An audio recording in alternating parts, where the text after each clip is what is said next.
Welcome to Venture Cafe Presents. I'm Christine Dunn, and we are now speaking with Rory MacKean, who's the CEO at Franklin Robotics, and he is here to show us the turtle. Indeed. And how it is in development. So tell us a little bit about how you're going from concept to, to full product and commercialization. Sure. Yeah. So what we started with, of course, is when we were starting the company, is we knew sort of generally what we wanted to make. We wanted to make a agricultural robot. We found that really interesting, and we were interested in making a consumer product. And so what we did is we went and we talked to a bunch of gardeners and said, what do you like about gardening? What do you dislike about gardening? And then you kind of take that feedback and you think about, well, how could we solve the problem?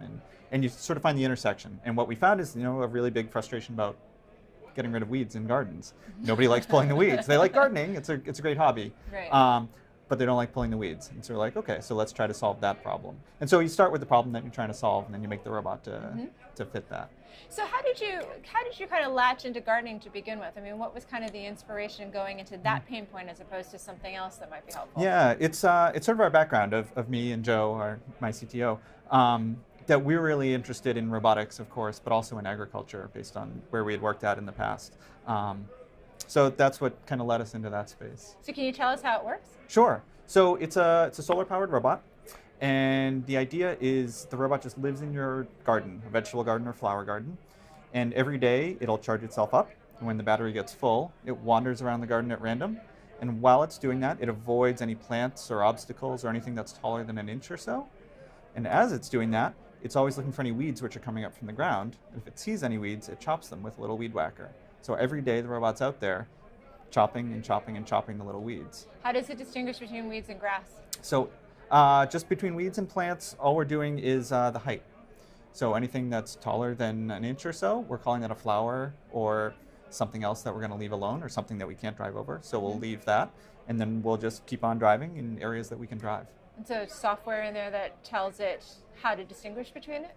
So we're using the sensors that are on board. We can sense when there are obstacles in front of us. And also when we just run into something that we can't sense. So when do you expect to launch the product? So we're developing it now. We're taking it out to as many gardens as we can get and testing. And what we're looking to do is do a crowdfunding campaign next summer. So a Kickstarter, Indiegogo, or something like that. And then we'll start production, to deliver in spring 2018 is sort of our roadmap from now. Any concerns about trying to break into a consumer space? It's tricky. I mean, doing a consumer product is hard. You need to get the marketing and the branding. That's all really important, and the look and the feel of the product become super important. And you're always cost constrained, so you need to meet a target cost that's reasonable to consumers. And in order to do that, typically you need larger volumes, and so it just gets tricky to pull off. But it can pay off if you can do it. How do you think you're going to be able to make it multi-weather? Do you have any concerns about the fact that if it's going to be outside all the time, it might have some trouble? It's a challenge, no doubt. Making anything waterproof is much harder than not. And so that's one of the challenges. But keeping the robot simple is one of the advantages that we have. So we try to minimize the number of moving parts and things like that. There's a lot of engineering that goes into it. It's not rocket science. It's not invention. But there's a lot of challenges to it. Any competition?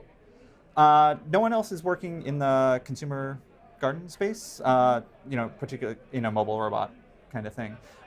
There's other technologies out there, but no one is doing a robot in the home gardens. So that's where we're interested. Great. Yeah. Well, thank you so much for coming and bringing your product tonight and for joining us here at Venture Cafe Presents. Thanks. For Venture Cafe Presents, I'm Christine Dunn.